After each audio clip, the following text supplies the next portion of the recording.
Langsung konteks ayat ini berkenaan dengan orang musyrik yang enggan untuk menyembah Allah.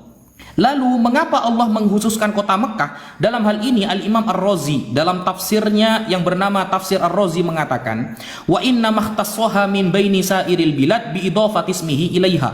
Kenapa Allah mengkhususkan Mekah ini daripada kota-kota yang lain? Li'annaha ahabbu biladihi ilaihi, karena Mekah yang paling beliau cintai, wa akramuha alaihi, dan paling mulia menurut beliau, menurut Allah. Wa asyara ilaiha isyarata ta'zim, dan ini menunjukkan kata pengagungan. Laha dalan ala annaha mautinu nabiyhi, karena Mekah ini adalah tempat tinggal Nabi, wa muhbitu wahyihi, dan tempat wahyu diturunkan. Kata siapa? Kata Imam Ar-Razi, ahli tafsir, ahli Al-Quran beliau. Ini ya tafsir surah An-Naml ayat 91. Nah, kita kasih contoh ayat lain banyak ini. Alhamdulillahirabbil alamin, segala puji bagi Allah Tuhan semesta alam. Walhamdulillahirabbil alamin, ini surah Al-An'am, ini surah Fatihah. Segala puji bagi Allah Tuhan semesta alam. Atau ayat yang lain, qul inna sholati wa nusuki wa mahyaya wa mamati lillahirabbil alamin. Katakanlah wahai Muhammad bahwa solatku, ibadahku, hidupku dan matiku untuk Allah Tuhan semesta alam. Nah, dikatakan Tuhan semesta alam ini sudah berkali-kali sebenarnya, sudah berkali-kali. Nah, khusus ayat itu karena Allah ingin menampakkan kepada orang-orang yang tidak mau menyembahnya, yaitu orang-orang musyrik, bahwa ini loh tempat wahyu diturunkan dan tempat Nabi diutus di sini. Makanya ada sisi kemuliaan gitu. Nah, sama seperti Bapak Prabowo misalnya ya, pada tanggal 6 Desember tahun 2024 Aceh menjadi kota terbersih di Indonesia. Maka Bapak Prabowo misalnya mengatakan, saya adalah presiden Aceh. Apakah kemudian dia bukan presiden Jakarta? Apakah kemudian dia bukan presiden Jawa Timur? Nah, penyebutan Bapak Prabowo ceramah di Aceh bahwa saya presiden Aceh tidak membatasi kota-kota yang lain, karena presiden itu identiknya negara bukan kota. Begitu saudaraku. Nah, kemudian pertanyaan kedua apa tadi Mas? Lupa saya. Mujizat Nabi Muhammad. Mujizat Nabi Muhammad banyak sekali. Banyak sekali mujizat Nabi Muhammad. Ini semoga cukup ya waktunya ya. Oh ya, sebelum saya jawab, saya ada pertanyaan dulu nih sama Mas Oki, setelah ini saya jawab. Nah, ternyata Yesus tidak pernah mengangkat orang menjadi nabi. Tadi Mas Oki kan mengatakan kepada saya, siapa yang mengangkat Nabi Muhammad dari kalangan nabi-nabi terdahulu? Coba saya kembalikan pertanyaan itu. Siapakah yang mengangkat Yesus menjadi nabi dari nabi-nabi perjanjian lama? Siapa? Itu dijawab ya, dan dijelaskan secara komprehensif. Siapa yang mengangkat Yesus menjadi seorang nabi dari perjanjian lama, nabi-nabi terdahulu? Siapa yang mengangkat beliau secara eksplisit? Nah, salah satu mujizat yang dimiliki oleh Nabi Muhammad ini ya, An Bashir bin Aqrabah al-Juhani, diriwayatkan dari Bashir bin Aqrabah al-Juhani, yaqulu, ata abi Aqrabah al-Juhani, mendatangi ayahku yang bernama Aqrabah al-Juhani, ilan nabi, faqala man hadha ma'aka ya Aqrabah, siapa ini yang bersamamu wahai Aqrabah? Qala abi Bakhir, dia mengatakan ayahku Bakhir. Qala maka udnu fadanautu hatta qa'adtu ala yamini famasaha ala ra'sihi biyadihi. Wa qala masmuka, qultu Bahir ya Rasulullah, qala la walakin ismuka Bashir. Orang yang bertemu Nabi ini lafadznya agak pelu, kalau ngomong itu nggak fasih, nggak pelu. Kemudian diludahi oleh Nabi, dipegang kepalanya sehingga langsung sembuh penyakit, tidak lancar bicaranya. Ini hadis sahih. Satu saja dulu, nanti banyak hadis-hadis lain tentang mukjizat Nabi. Sekian, terima kasih.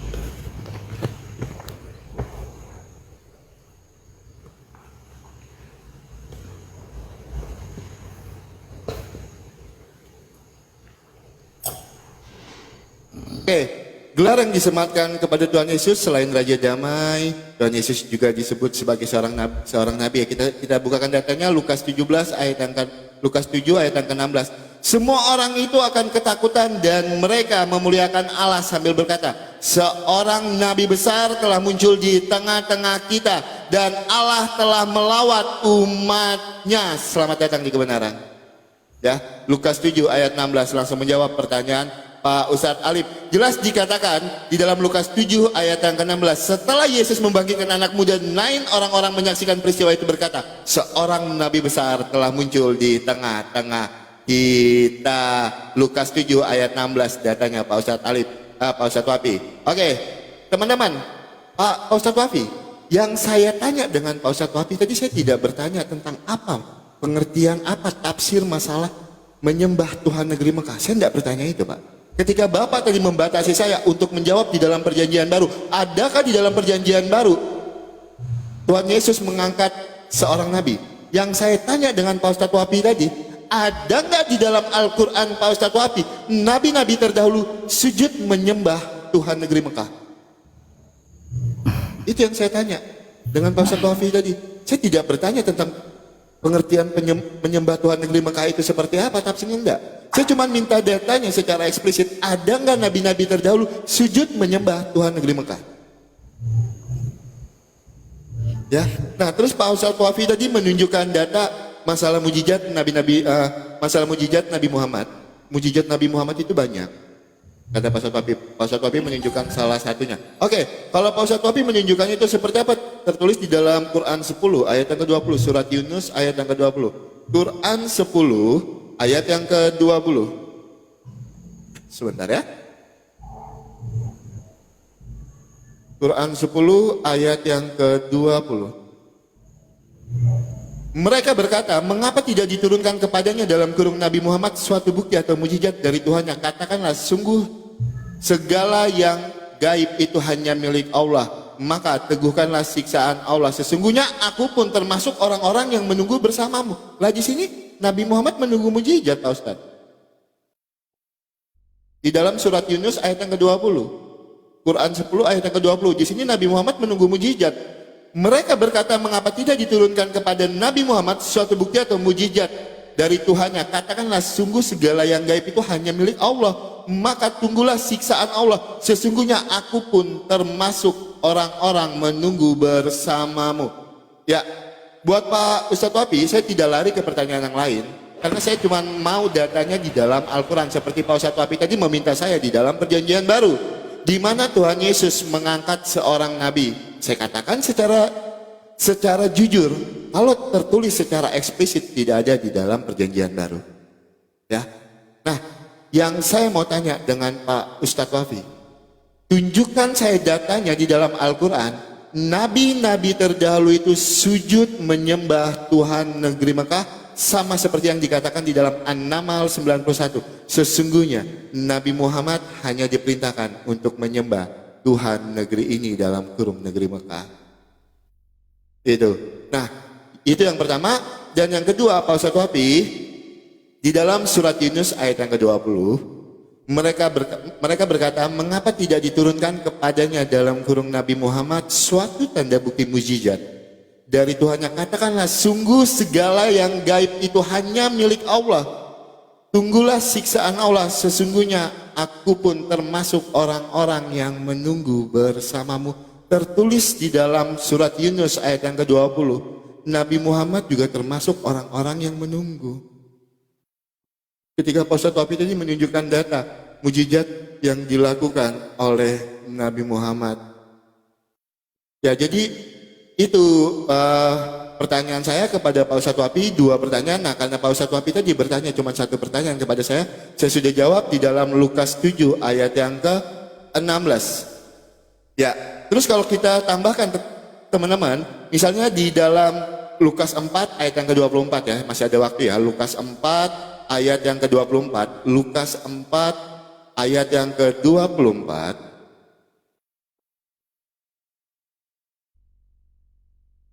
Sebentar, masih cukup nggak waktunya Lukas? Oke, sisa 7 detik, nanti kita akan lanjutkan di waktu selanjutnya teman-teman. Silakan Pak Ustadz Wafi, ditanggapi dulu.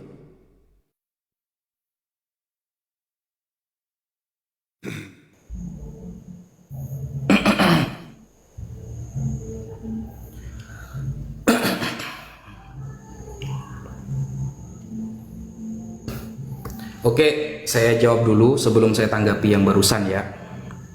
Ada nggak sih data nabi-nabi terdahulu menyembah Allah Subhanahu wa Ta'ala? Begitu, betul?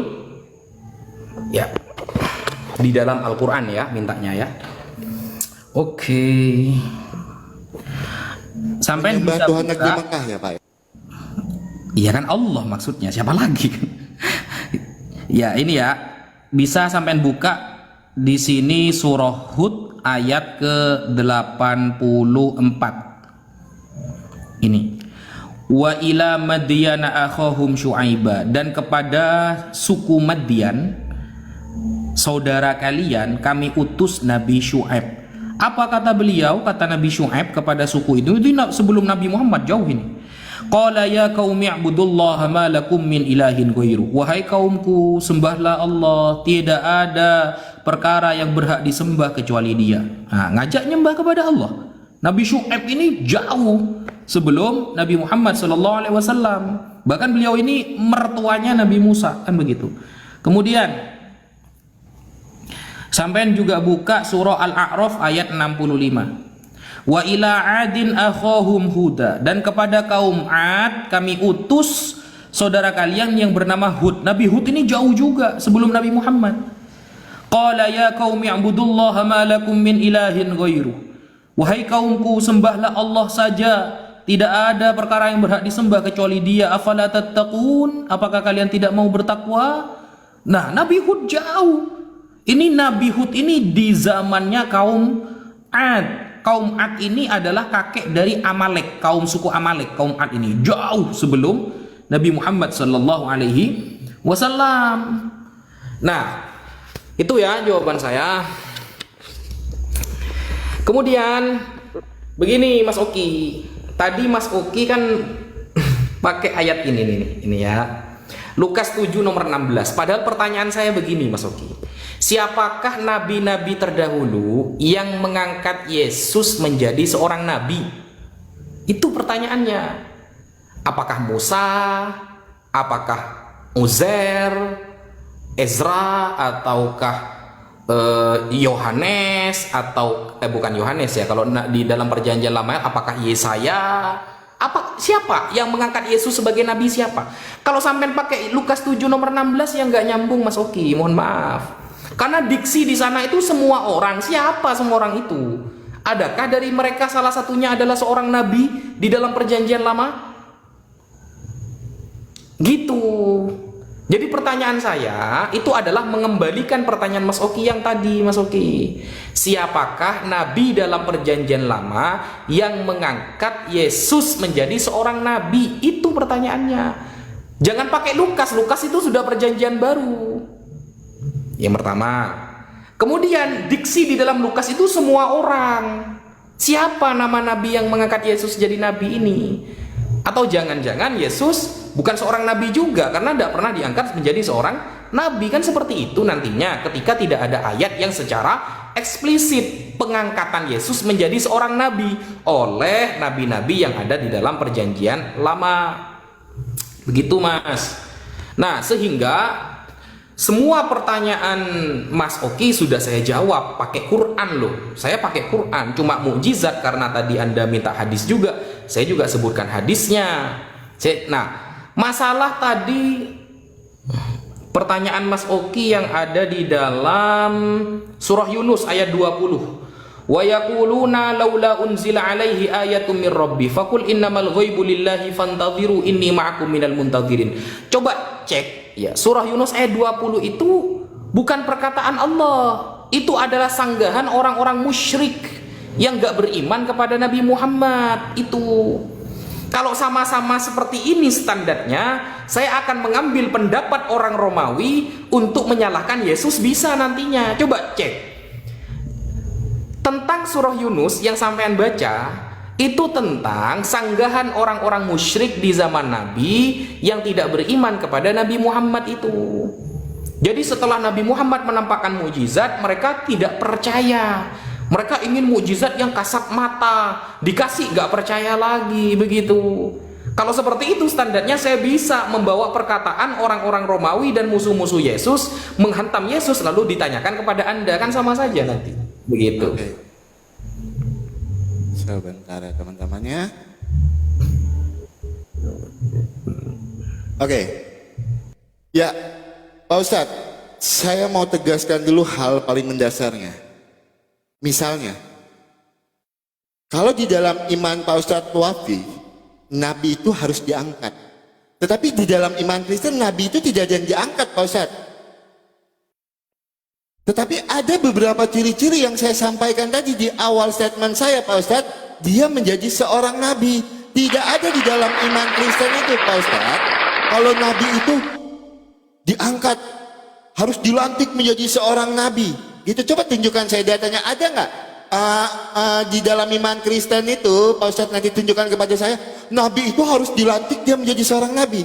Di awal statement saya ketika pertanyaan Pak Ustadz Wafi tadi, Pak Ustadz Wafi, inilah syarat jadi Nabi itu di dalam iman kami, Pak Ustadz Wafi. Ada beberapa. Yang pertama, dia menerima wahyu. Itu, dia memberitakan kebenaran. Gitu loh. Jadi enggak diangkat dan dilantik seperti seorang presiden gitu, Pak Ustadz. Enggak seperti itu konsepnya, Pak Ustadz. Di dalam iman Kristen. Ya Pak Ustadz ya. Dalam iman Kristen itu tidak ada konsep Nabi itu diangkat dalam arti sama seperti iman Pak Ustadz. Jadi ketika Pak Ustadz bertanya itu sama saya, memang seorang Nabi itu tidak dilantik seperti di dalam iman Pak Ustadz itu. Dia dilantik menjadi seorang Nabi, diangkat menjadi seorang Nabi. Gitu, tidak ada. Jadi Pak Ustadz pahami itu loh. Ketika Pak Ustadz ingin bertanya tentang iman kekristenan, jangan Pak Ustadz bawa di dalam keimanan Pak Ustadz, karena itu udah dua hal yang berbeda. Misalnya, saya bawakan contoh yang lain. Kalau kita berbicara tentang ketuhanan, di dalam iman Pak Ustadz Wafi, Tuhan itu adalah pencipta. Di dalam iman kami, Tuhan itu adalah penguasa. Itu udah dua hal yang berbeda. Karena apa? Di dalam iman Kristen, Pak Ustadz, Nabi itu tidak ada yang disahkan harus dilantik seperti itu. Enggak ada, Pak Ustadz Wafi ya. Oke. Ya, jadi saya bertanya tadi dengan Pak Ustadz Wafi itu sebenarnya gini loh, Pak Ustadz. Oke, saya bukakan dulu di dalam, biar jelas ya teman-teman ya. Sebentar.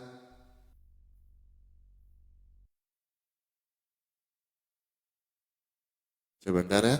Surat ke-16 dulu, kita awali dari Quran 16. Quran 16, sebentar. Quran 16 ayat yang ke-91. Nih ya, saya bacakan dulu biar jadi jelas ya teman-teman ya. Apa sih yang saya tanyakan sebenarnya? Oke. Di dalam An-Naml 91 ini Pak Ustadz tertulis ya. Tepatlah janji Allah apabila berjanji. Semua menjadikan Allah, bukan ini teman-teman, sebentar ya, surat An-Naml ya, An-Naml 91 ini An-Nahl, sebentar, surat An-Naml, saya salah ketik teman-teman, sebentar, An-Naml 91, sebentar ya, ini, di dalam An-Naml 91 ini Pak Ustadz, sesungguhnya aku Nabi Muhammad hanya diperintahkan untuk menyembah Tuhan negeri ini, Makkah. Berarti kan menyembah Tuhan negeri Mekah, Pak Ustadz. Nih gambarnya ya, sebentar ya. Saya tunjukkan gambarnya. Oke, saya sudah tunjukkan tadi gambarnya, menyembah Tuhan negeri Mekah. Nah, yang saya tanya kepada Pak Ustadz, adakah nabi-nabi terdahulu itu diperintahkan sujud menyembah Tuhan negeri ini, dalam kurung negeri Mekah ini, Pak Ustadz? Kalau Pak Ustadz bawa di dalam surat Hud tadi, surat ke-11 ayat yang ke-84, surat ke-11 ayat yang ke-84, kepada penduduk Madian, kami diutus saudara mereka Syuaib. Dia berkata, wahai kaumku, sembahlah Allah. Saya tidak berkata sembahlah Allah ini, enggak Pak Ustadz. Yang saya tanya dengan Pak Ustadz, adakah tertulis di dalam Al-Quran Pak Ustadz diperintahkan untuk menyembah Tuhan negeri Makkah? Itulah Tuhan negeri ini, Tuhan negeri Makkah. Saya tidak berkata menyembah Allah Pak Ustadz, saya tidak bertanya itu. Ya, seperti yang tertulis di dalam An-Naml 91 Pak Ustadz.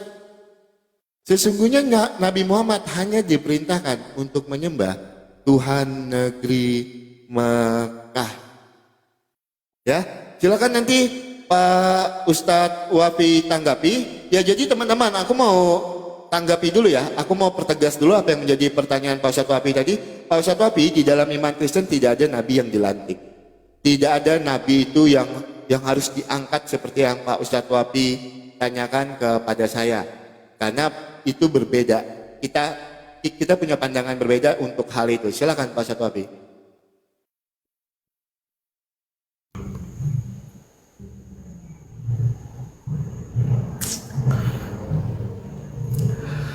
Oke, Bismillahirrahmanirrahim. Jadi begini, Mas Oki, saya kan sudah menjelaskan Mekah itu arah kiblat, itu arahnya bukan ke Tuhannya. Berarti kalau Tuhannya sama Allah, berarti Mas Oki cara bertanyanya begini seharusnya, adakah para nabi dulu yang sholatnya menghadap ke Ka'bah? Baru betul. Karena kenapa disebut dengan Tuhan negeri Mekah itu sudah saya sebutkan barusan. Kenapa disebut dengan Tuhan negeri Mekah? Nah, kalau pertanyaan Mas Oki itu, adakah nabi yang sholatnya ibadahnya menghadap ke Mekah? Baru betul. Kalau seperti itu, maka ini namanya syariat. Nah, syariat para nabi sudah saya jelaskan di awal tuh, di ciri-ciri nabi palsu tuh di awal, yaitu di dalam surah Al-Anbiya ayat ke-25. Wa ma arsalna min qablika min rasulin illa nuhi ilaihi annahu la ilaha illa ana fa'budun.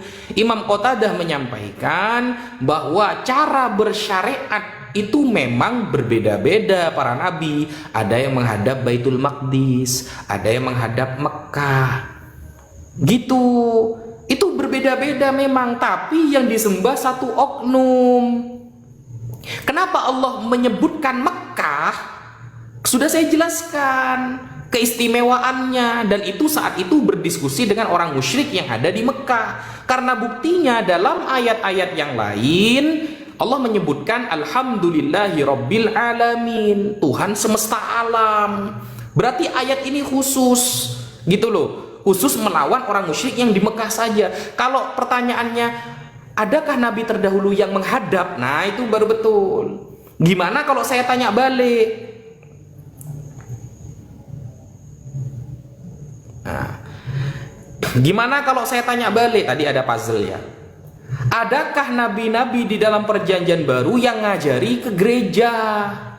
Coba. Yang ngajari beribadah di gereja dengan cara menyanyi. Ada enggak seperti itu? Atau pernahkah Yesus mengajarkan kalau hari Minggu datanglah ke gereja, kegiatannya menyanyi salah satunya? Ada enggak ajaran seperti itu dari Yesus atau nabi-nabi terdahulu? Nah, pengangkatan para nabi, kata Mas Oki nggak ada katanya, padahal ada pengangkatan para nabi itu. Coba Mas Oki buka di Bilangan 12 nomor 6. Mas Oki, Bilangan 12 nomor 6. Ini ya. Nih. Bilangan 12 nomor 6. Sudah saya sebutkan ya. Nih ya. Lalu berfirman ia, dengarlah firmanku ini, jika di antara kamu ada seorang nabi, maka aku Tuhan menyatakan diriku kepadanya dalam penglihatan. Aku berbicara dengan dia dalam mimpi. Ini ada pengangkatannya. Mas Oki bilang nggak ada. Berarti ini syaratnya ini. Berarti kalau sudah didatangi oleh Tuhan dalam mimpi, ya, atau dia itu dipanggil oleh Tuhan, berarti dia nabi. Nah, pertanyaannya bukan ke sini sebenarnya. Ini hanya ayat selingan saja. Pertanyaannya itu kan di awal Mas Oki mengatakan kalau nabi itu pasti bernubuat, pasti punya mukjizat. Betul? Bernubuat pasti punya mukjizat. Betul, Mas Oki? Ya. Pertanyaan saya, buktikan satu saja mukjizat Yohanes. Kan kata Mas Oki, Yohanes Pembaptis itu nabi yang mengakui Yesus karena manggil dia nabi. Buktikan satu saja ayat bahwa Yohanes Pembaptis itu bermujizat dan bernubuat. Coba buktikan satu saja. Itu pertanyaan pertama ya. Apakah Yohanes Pembaptis sebagai seorang nabi yang diakui Yesus, pernahkah dia bermukjizat? Itu satu pertanyaannya. Yang kedua tadi, pernahkah Yesus atau nabi-nabi terdahulu mengajarkan cara ibadah setiap hari Minggu datang ke gereja? Kegiatannya salah satunya menyanyi. Pernah nggak? You understand? Oke, waktunya sudah selesai, saudara. Oke, teman-teman. Ya. Oke. Pak Ustadz Wapi kok mengarahkan pertanyaan saya? Kan saya bilang, saya bertanya dari pertanyaan Pak Ustadz Wapi ke saya. Saya mengikuti pertanyaannya. Ketika Pak Ustadz Wapi tadi membatasi saya untuk menjawab di dalam perjanjian baru. Saya tidak boleh menggunakan perjanjian lama. Nah, giliran saya ikuti hal yang sama, jangan diarahkan pertanyaan saya. Saya tahu saya bertanya ke arah yang mana, Pak Ustadz Wafi. Ya, saya tahu saya bertanya ke arah yang mana. Itu yang pertama. Yang kedua, teman-teman. Oke, bilangan 12 ayat yang ke-6. Kita bacakan. Lalu berfirmanlah ia, dengarlah firmanku. Ini, jika di antara kamu ada seorang nabi, maka aku Tuhan menyatakan diriku kepadanya dalam penglihatan. Di sini menyatakan dirinya, bukan mengangkatnya. Di mana di sini? Ini menyatakan dirinya, Pak Ustadz, bukan dilantik. Maka aku Tuhan melantik dia. Di mana? Di mana tertulisnya di sini? Maka aku Tuhan melantik dia. Maka aku Tuhan mengangkat dia. Di sini Tuhan menyatakan diri. Tuhan menyatakan diriku kepadanya dalam penglihatan.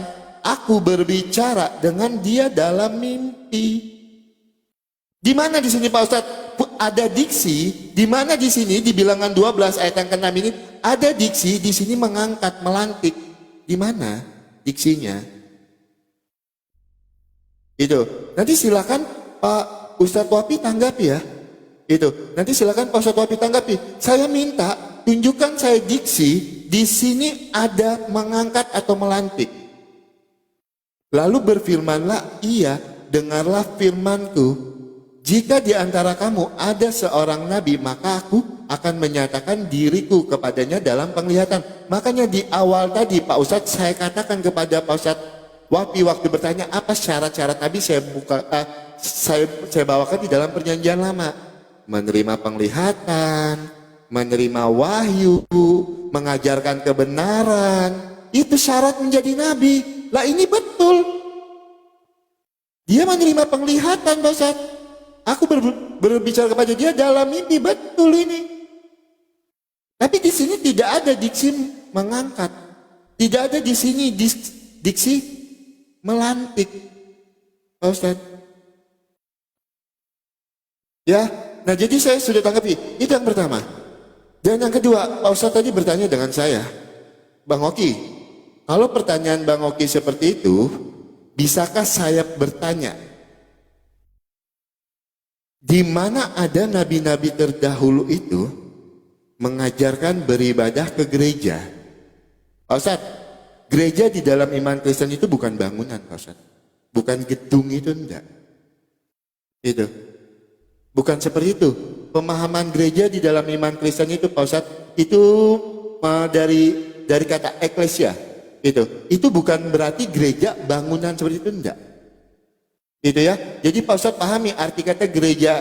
Arti kata gereja itu di dalam iman Kristen bukan bangunan gedung yang ada gereja begitu, itu bukan itu pemahaman gereja di dalam iman Kristen ya Pak Ustadz ya. Itu yang kedua. Oke, saya sudah jawab 2 pertanyaan Pak Ustadz Wapi karena di satu match 2 pertanyaan ya. Kita ada kesepakatan untuk itu. Kalau 3 pertanyaan nanti kita tidak menjawab, teman-teman. Kita tidak bertanya. Oke, Pak Ustadz Wafi, terlepas dari Pak Ustadz Wafi ingin menunjukkan, oh di situ sembah Allah, Pak Ustadz Wafi di situ sudah menganggap, silahkan ya, itu iman Pak Ustadz Wafi, saya tidak mau berpolemik di situ. Oke, pertanyaan saya selanjutnya, Pak Ustadz Wafi, benarkah di dalam iman Pak Ustadz Wafi nabi-nabi itu maksum atau terjaga di dalam iman Pak Ustadz Wafi? Ya, tolong Pak Ustadz Wafi jawab nanti. Benarkah nabi-nabi itu di dalam iman Pak Ustadz Wafi itu terjaga atau maksum? Sering disebut maksum ya teman-teman ya. Nabi-nabi di dalam iman Pak Ustadz Wafi itu kan maksum. Saya minta data dan dalilnya kalau memang nabi-nabi di dalam iman Pak Ustadz Wafi itu terjaga atau maksum. Ya, Oke, buat teman-teman Kristen, kencengin tap-tap layarnya, diposting-posting ulang teman-teman, biar roomnya aman, roomnya tidak gampang rungkat. Ya, saya satu pertanyaan itu dulu, Pak Ustadz, tapi saya tidak menambah pertanyaan saya cuma mau bertanya satu pertanyaan itu dulu ya. Nanti kita lanjut di pertanyaan yang lain, silakan.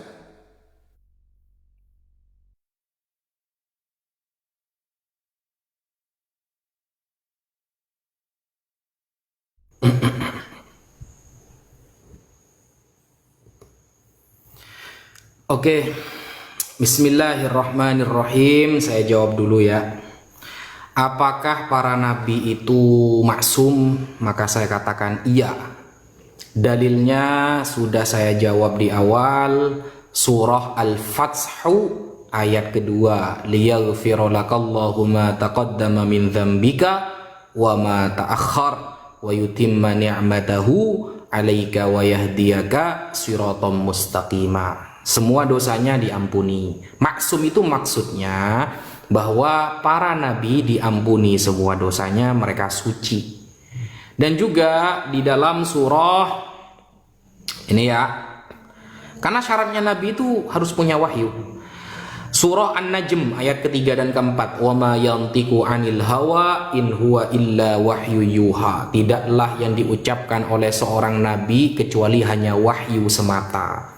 Jadi memang apapun yang beliau ungkapkan itu semuanya adalah wahyu dari Allah Subhanahu wa ta'ala ketika berkaitan dengan syariat, kan begitu. Nah, pertanyaan yang sebenarnya belum dijawab di awal oleh Mas Oki adalah, tunjukkan satu saja mukjizat Yohanes Pembaptis. Kan syaratnya syarat ya, salah satu ciri-ciri nabi itu yang disampaikan Mas Oki, dia bernubuat, bermukjizat, dapat wahyu, bermimpi Tuhan, kan begitu. Coba tunjukkan satu saja mukjizat Yohanes Pembaptis. Satu saja. Seperti itu. Nah, kemudian tadi Mas Oki menyalahkan saya karena tidak ada kata-kata mengangkat. Oke, kalau mau ada kata-kata mengangkat, saya juga ada. Coba buka di dalam Keluaran 7 nomor 1. Keluaran 7 ayat pertama. Ada kata-kata mengangkat di sana. Berfirmanlah Tuhan kepada Musa, lihat, aku mengangkat engkau sebagai Allah bagi Fir'aun, dan Harun abangmu akan menjadi nabimu. Cedir. Begitu Mas Oki. Keluaran berapa tadi Pak Ustaz? Keluaran 7 nomor 1 ayat pertama. Kalau ingin pakai kata-kata mengangkat Mas Oki, kan Mas Oki bilang gak ada di dalam Bible pengangkatan nabi, gak ada. Kata siapa? Di dalam Keluaran 7 nomor 1, aku akan mengangkat kamu menjadi Allah bagi Fir'aun saudara, dan abangmu Harun menjadi nabimu saudara. Jadi itu langsung mengangkat lafadznya itu. Langsung mengangkat. Cuma kalau kita tanya nanti apa mukjizatnya, apa nubuatannya, apa nubuat Harun? Kan katanya nabi itu bernubuat, ya, bernubuat. Apa nubuat Harun dan Yohanes Pembaptis, dan apa mukjizatnya Harun dan Yohanes Pembaptis? Itu langsung diangkat menjadi nabimu. Kata siapa? Kata Yod F Waf He di dalam perjanjian lama. Sehingga lucu ketika syarat atau ciri-ciri seorang nabi, kata Mas Oki di awal, dia harus bernubuat, dia harus bermukjizat, tapi tidak disebutkan satupun nubuat Harun atau nubuat Yohanes Pembaptis dan mukjizat Yohanes Pembaptis dan mukjizat Harun. Misalnya apa nubuat dan mukjizat yang dilakukan oleh keduanya. Dan salah satu syarat nabi yang dipaparkan oleh Mas Oki itu salah satunya dia bermimpi, kan, bermimpi Tuhan. Nah, pernahkah Yohanes bermimpi bertemu Tuhan? Kan begitu nantinya, karena dia diangkat menjadi nabi oleh Tuhan, kan seperti itu. Karena diakui oleh Yesus, kan? Kenabiannya diakui oleh Yesus. Berarti kan dia benar-benar resmi nabi. Kapankah dia bertemu dengan Tuhan dalam mimpi? Kemudian apa nubuat dia? Kemudian apa mukjizat dia? Untuk masalah gereja, sebenarnya titik tekannya itu bukan bangunan, bukan hanya bangunan, tapi juga ibadah hari Minggu dengan cara salah satunya bernyanyi. Adakah ajaran Yesus seperti itu? Sekian. Oke. Sebentar kita jawab ya teman-teman ya. Kita jawab dulu, silakan Pak Ustadz Wabi. Oke. Oke, Pak Ustadz Wabi kan dari tadi mengejar kita tentang nubuat. Setelah ini kita akan tanya juga apa nubuat yang dilakukan oleh Nabi Muhammad. Ya, itu teman-teman. Oke, kita akan balikan itu teman-teman setelah ini pakai data ya. Saya minta datanya juga di dalam Al-Quran Pak Ustadz Wabi. Oke teman-teman, saya akan tunjukkan dulu. Ingat, Yohanes Pembaptis itu tidak dikenal karena dia melakukan mujizat, enggak. Tetapi apa? Peristiwa ajaib saat kelahirannya. Ibunya yang mandul Elizabeth dapat mengandung melahirkan seorang anak serta pemulihan ayahnya Zakaria. Yohanes Pembaptis itu tidak dikenal karena mujizatnya, Pak Ustaz. Tetapi Yohanes Pembaptis itu karena sesuatu yang ajaib terjadi. Ibunya Elizabeth itu yang mandul itu bisa mengandung dan melahirkan. Ya, Pak Ustaz ya. Itu yang pertama. Terus yang kedua saya mau tanggapi ya teman-teman ya. Sebentar. Di dalam Keluaran 7 ayat yang ke-1. Pak Ustaz Wabi, Keluaran 7 ayat yang ke-1. Kita akan bacakan ya. Tuhan, sebentar, Keluaran 7 ayat yang ke-1. Keluaran 7 ayat yang ke-1. Berfirmanlah Tuhan kepada Musa, lihat aku mengangkat engkau sebagai Allah bagi Firaun, dan Harun abangmu akan menjadi nabimu. Pak Ustaz, ya kalau kita lihat Pak Ustaz, di dalam Keluaran 7 ayat yang ke-1 itu menunjukkan bahwa Tuhan memberikan otoritas ilahi kepada Musa untuk menghadapi Firaun dan memimpin bangsa Israel keluar dari perbudakan Mesir. Itu loh. Nah saya bingung apa yang Pak Ustadz mau ambil di situ ketika Pak Ustadz tadi berkata, loh seorang nabi itu diangkat. Makanya yang saya bingung tadi Pak Ustadz membawakan yang pertama bilangan 12 yang tidak ada korelasinya. Itu. Terus Pak Ustadz bawakan lagi di dalam Keluaran 7, berfirmanlah Tuhan kepada Musa, lihatlah aku mengangkat engkau sebagai Allah bagi Firaun, dan Harun abangmu akan menjadi nabimu. Gitu ya. Nah, itu yang kedua. Pak Ustadz, saya juga minta dengan Pak Ustadz tunjukkan satu nubuatan yang dilakukan oleh Nabi Muhammad, Pak Ustadz. Tunjukkan satu nubuatan yang dilakukan oleh Nabi Muhammad di dalam Al-Quran, Pak Ustadz Wafi. Itu yang pertama. Yang kedua, Pak Ustadz tadi bilang kalau semua nabi itu Pak Ustadz, semua nabi itu kan maksum, terjaga ya Pak Ustadz ya. Itu yang Pak Ustadz sampaikan. Oke, saya akan tunjukkan datanya teman-teman. Sebentar, saya akan tunjukkan dulu datanya.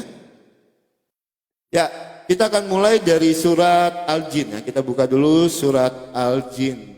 Sebentar, Quran 72. Quran 72. Sebentar ya. Quran 72 ayat yang ke-1. Oke. Quran 72 ayat yang ke-1 teman-teman. Sebentar. Kita balik dulu kamera kita. Katakanlah Nabi Muhammad telah diwahyukan kepadaku sekumpulan surat Al-Jin ya. Oh sebentar, ayat yang ke-26. Saya salah buka ayat yang ke-26. Oke, kita mulai dari sini. Dia mengetahui yang gaib, lalu dia tidak memperhatikan yang gaib itu kepada siapapun. Ayat yang ke-27. Kecuali kepada rasulnya yang diridhoinya, sesungguhnya dia menempatkan penjaga-penjaga malaikat di depan dan di belakangnya. Oke Pak Ustadz, kalau memang Nabi itu maksum Pak Ustadz, kenapa di dalam hadis Pak Ustadz, hadis Muslim 4059, hadis Muslim 4059. 4059, sebentar ya. Hadis Muslim 4059 ya teman-teman ya, sebentar. Oke, Muslim 4059 kita bacakan. Seorang Yahudi dari Bani Zuraik bernama Labid bin Asyam menyihir Rasulullah sehingga beliau mengigau karenanya. Beliau rasanya melakukan sesuatu yang sesungguhnya tidak dilakukan. Kalau memang maksum dan dijagai Pak Ustadz di dalam surat Al-Jin ayat ke-26 sampai dengan 27 bahkan dijaga oleh malaikat, kenapa Nabi Muhammad bisa kena sihir di dalam hadis Muslim 4059? Silakan Pak Ustadz Wafi.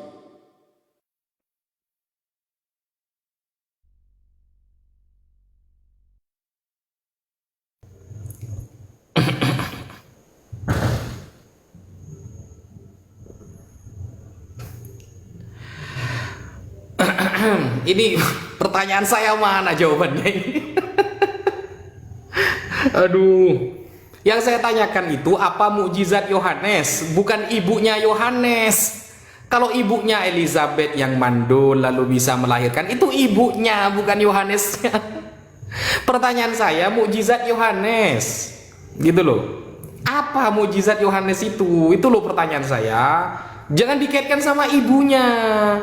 Ibunya itu memang berdoa dengan ayahnya Zakaria. Di dalam Quran pun juga ada itu. Ketika mereka berdoa setelah beberapa tahun baru bisa punya anak. Itu orang tuanya. Yang pertanyaan saya itu, Yohanes punya mujizat apa? Dalam Bible tertulis apa gitu loh.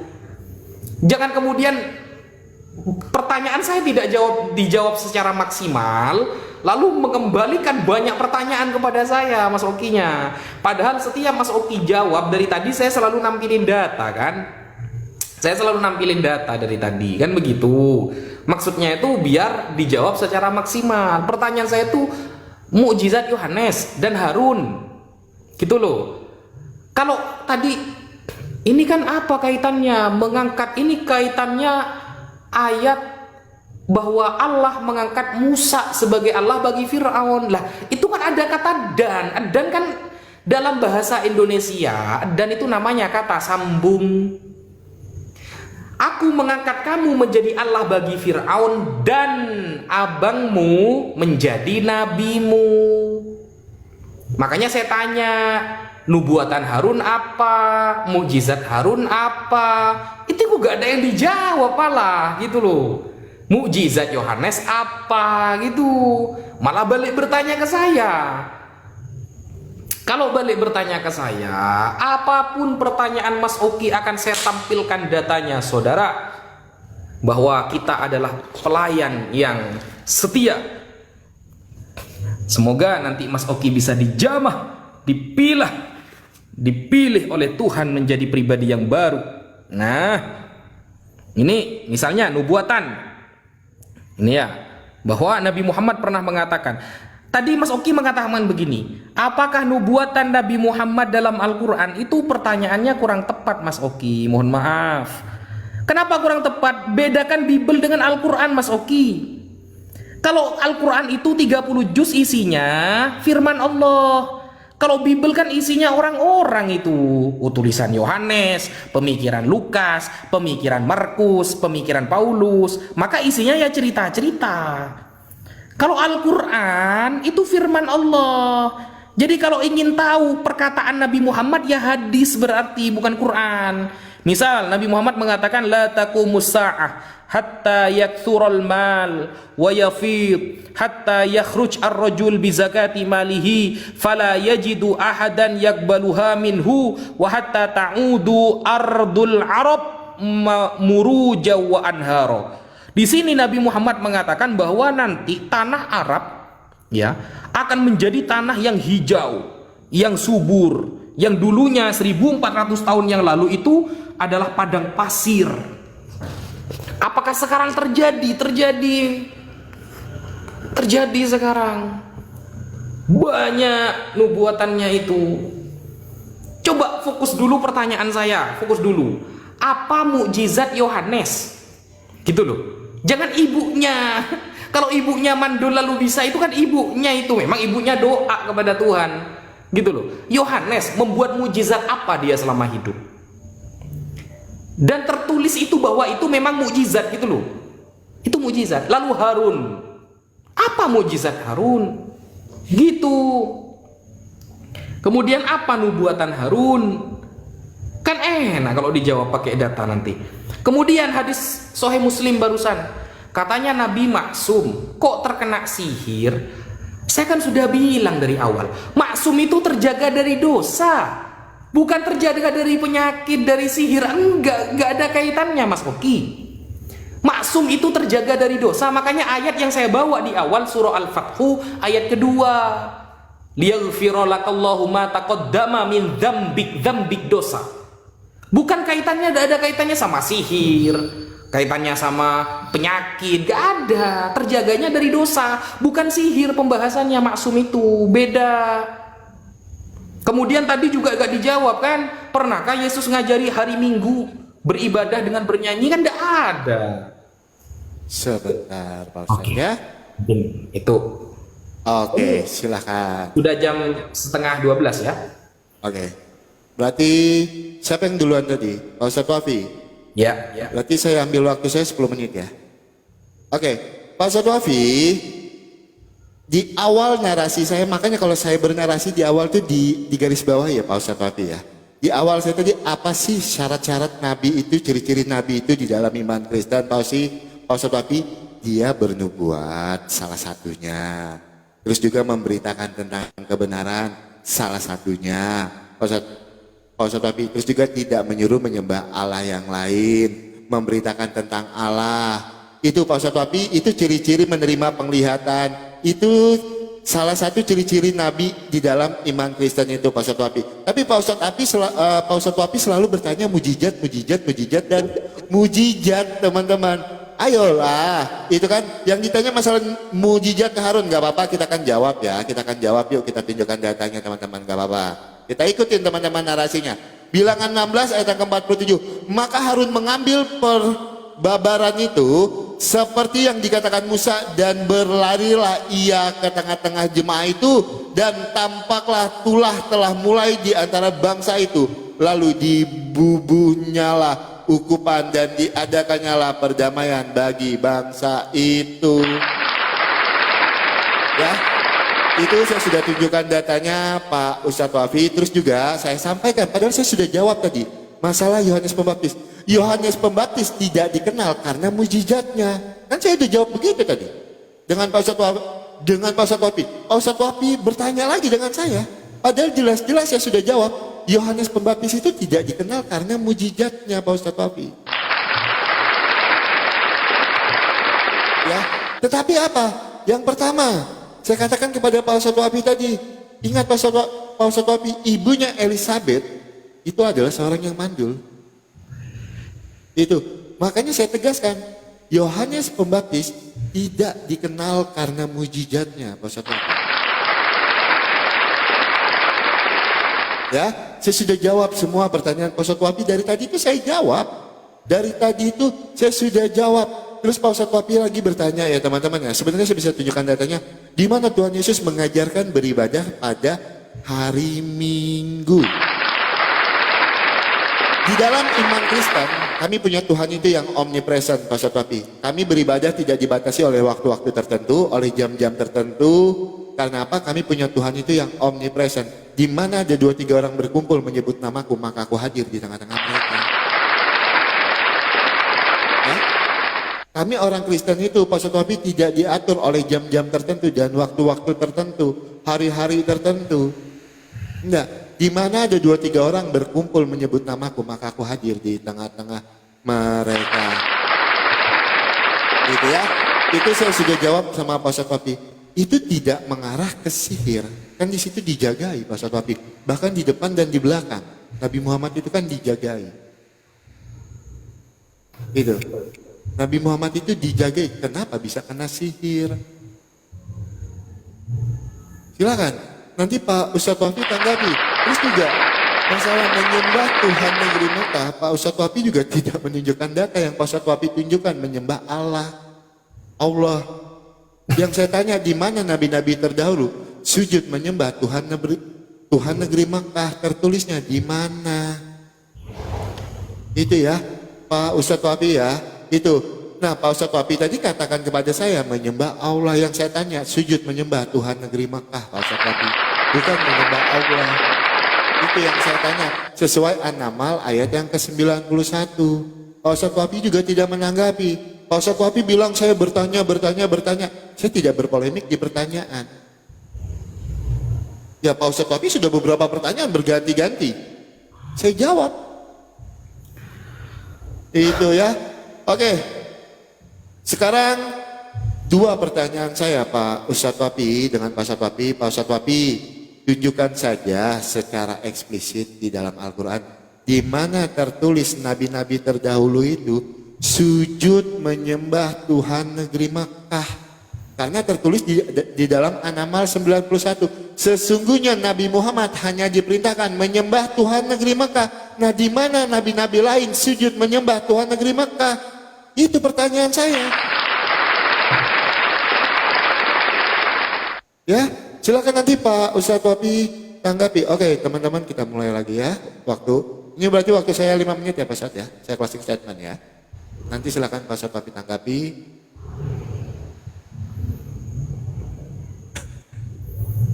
Ya teman-teman, jadi gini ya teman-teman ya, tema kita ini sedang berbicara ke nabi palsu, tapi kita nggak tahu ya, kita malah lebih bahas tentang mujizat-mujizat dari tadi, padahal saya cuma bertanya tentang mujizat Nabi Muhammad tadi 1 kali ya. Saya sampaikan dengan Pak Ustadz Wapi di awal tadi, ciri-ciri nabi di dalam iman Kristen itu. Pak Ustadz Wapi sebentar ya, saya tunjukkan lagi datanya ya. Saya tunjukkan lagi datanya, sebentar.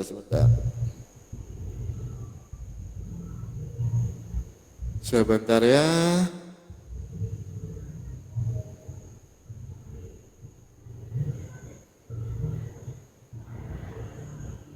Oke teman-teman Kristen, sebentar saya tunjukkan datanya dulu, agak nge-lag ya. Ya, yang pertama Pak Ustadz Wapi saya sampaikan tadi kepada Ustadz Wapi ya.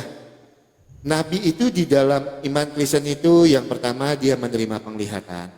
Itu di dalam iman Kristen, Pak Ustadz Wapi. Yang pertama, dia menerima penglihatan. Yang kedua, dia menggunakan karunia rohaninya. Yang ketiga, dia menyampaikan pesan. Yang keempat, dia menyampaikan kebenaran. Dia mengajarkan tentang kebenaran, Pak Ustadz Wapi. Itu, tapi saya nggak tahu Pak Ustadz Wapi dari tadi lebih merujuknya kepada mujizat, dan mujizat.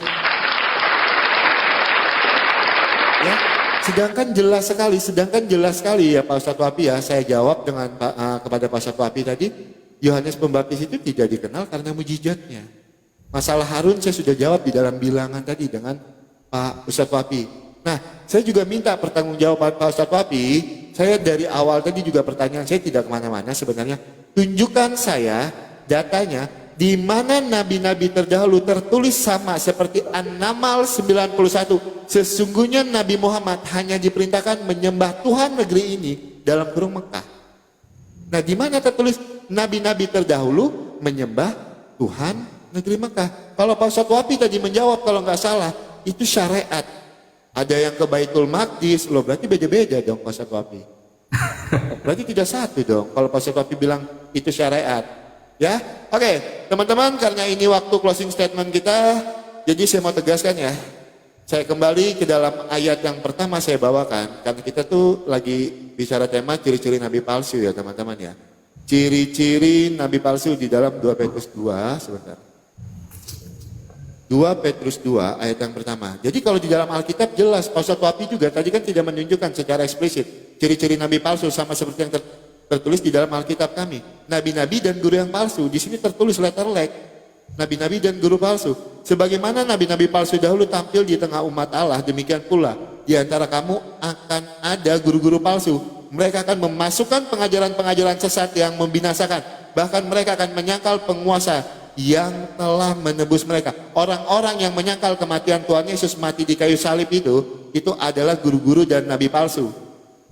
Dan dengan jalan demikian segera mendatangkan kebinasaan atas diri mereka. Ayat yang kedua, banyak orang-orang akan mengikuti cara hidup mereka yang dikuasai hawa nafsu, dan karena mereka jalan kebenaran akan dihujat. Orang-orang yang tidak menerima Tuhan Yesus sebagai jalan dan kebenaran dan hidup, itu ciri-ciri nabi dan guru palsu di dalam iman Kristen. Pak Ustadz Wapi, ayat yang ketiga, dan karena serakah guru-guru palsu itu akan berusaha mencari untung dari kamu dengan cerita-cerita isapan jempol, cerita-cerita yang tidak bisa dibuktikan melalui historikal dan data sejarah. Itu adalah cerita-cerita yang dikarang oleh nabi-nabi dan guru-guru palsu di dalam iman Kristen. Jelas datanya. Letterlek nabi-nabi dan guru-guru yang palsu. Ini ciri-cirinya Pak Ustadz Wafi di dalam iman Kristen. Ya, nanti ada waktu 5 menit Pak Ustadz Wafi, tolong tanggapi Pak Ustadz Wafi. Di mana nabi-nabi terdahulu sujud menyembah Tuhan negeri ini, dalam kurung negeri Makkah. Di mana tertulisnya nabi-nabi terdahulu itu sujud menyembah Tuhan negeri Makkah, Pak Ustadz Wafi. Itu yang pertama. Terus yang kedua, Pak Ustadz Wafi bilang tadi kan dijagai, bahkan di dalam Al-Jin itu di depan, di belakang dijagai Pak Ustadz Wafi. Itu di ayat yang ke-6 tuh loh. Kan kalau kita bicara sihir itu kan hal yang gaib. Benar nggak? Di ayat ke-26 Pak Ustadz Wafi lihat, masalah gaib itu hanya milik Allah tadi kalau tidak salah tertulis. Kalau sihir itu kan hal yang gaib. Kenapa bisa kena sihir? Tolong dijawab Pak Ustadz Wafi, silakan.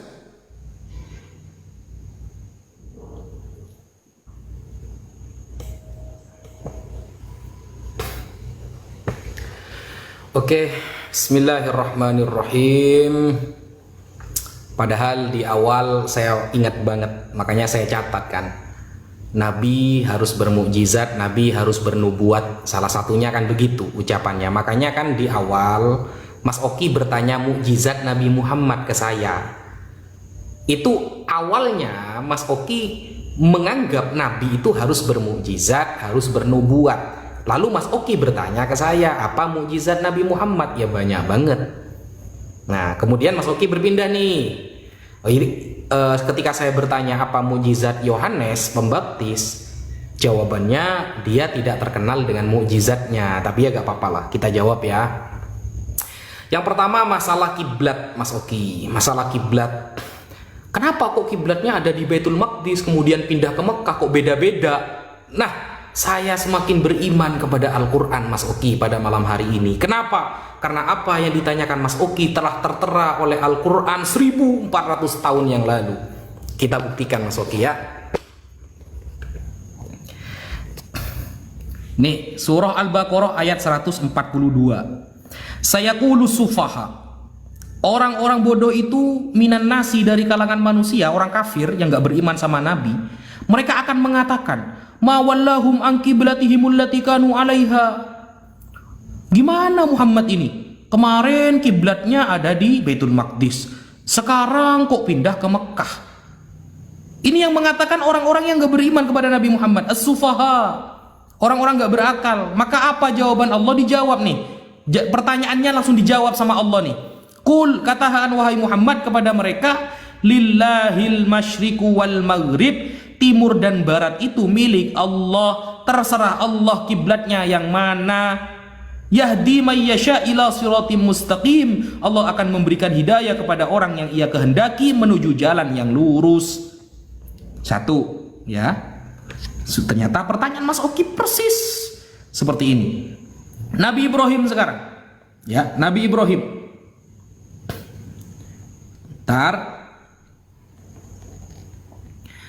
Apa kata Nabi Ibrahim? Ini ya. Surah Al-Baqarah ayat 125. Al-Baqarah ayat 125. Wa idh ja'alna al-baita mathabatan lin-nas wa amna wattakhidhu min maqami Ibrahim musalla wa ahidna ila Ibrahim wa Ismail an tahhira baitiya lit-taifin wal 'akifin war ruk'is sujud. Apa artinya? Dan ingatlah ketika kami menjadikan rumah itu, Baitullah, Mekah, Ka'bah, tempat berkumpul bagi manusia. Ini Ibrahim ini ya, Nabi Ibrahim kasusnya ini. Dan jadikanlah sebagian makom Ibrahim sebagai tempat sholat. Dan kami telah perintahkan kepada Ibrahim dan Ismail, bersihkanlah rumahku, Mekah, Ka'bah itu ya, untuk orang-orang yang tawaf, i'tikaf, ruku dan sujud. Sujud Nabi Ibrahim. 1, 2 ya. Saya jawab lagi. Surah Al-Baqarah ayat 127. Apa kerjaan Nabi Ibrahim di depan Mekah, di depan Ka'bah? Wa idh yarfa'u Ibrahimul qawa'ida minal baiti wa Ismail Rabbana taqabbal minna innaka antas sami'ul alim. Nabi Ibrahim berdoa, beribadah di depan Ka'bah Al-Bait, Baitullah, dan Nabi Ismail juga. Apa salah satu doanya? Rabbana taqabbal minna, ya Allah terimalah amal kami, innaka antas sami'ul alim, sesungguhnya engkau maha mendengar dan maha mengetahui. Nabi Ibrahim di depan Baitullah seperti itu, ibadahnya di depan Ka'bah Mas Oki, sujudnya di depan Ka'bah Mas Oki, dalilnya di dalam Al-Quran. Begitu. Masalah maksum, saya kan sudah ngomong tadi Mas Oki. Yang Anda tanyakan ini, apakah kemaksuman para nabi atau ke mahfud? Bedakan ya, maksum sama mahfud beda. Kalau maksum itu kaitannya sama dosa Mas Oki. Makanya di awal saya menjawab pakai surah Al-Fathu ayat 2. Liyaghfira lakallahu ma taqaddama min dzambika. Yang dijaga oleh Allah adalah dosa sebelum dan sesudah. Kalau Mas Oki bertanya tema maksum, begitu. Masalah Nabi Muhammad kena sihir, akhirnya Nabi Muhammad sakit, itu dalilnya ada. Beda, bukan maksum itu pembahasannya. Begitu. Oke, Pak Ustadz Wafi, terima kasih banyak ya untuk diskusinya. Mohon maaf kalau ada kata-kata yang salah. Siap. Pamit Pak Ustadz Wafi, selamat malam. Ya, selamat malam.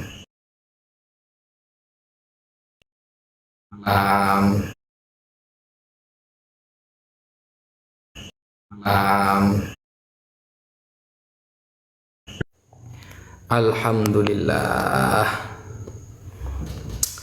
kita sudah selesai saudara.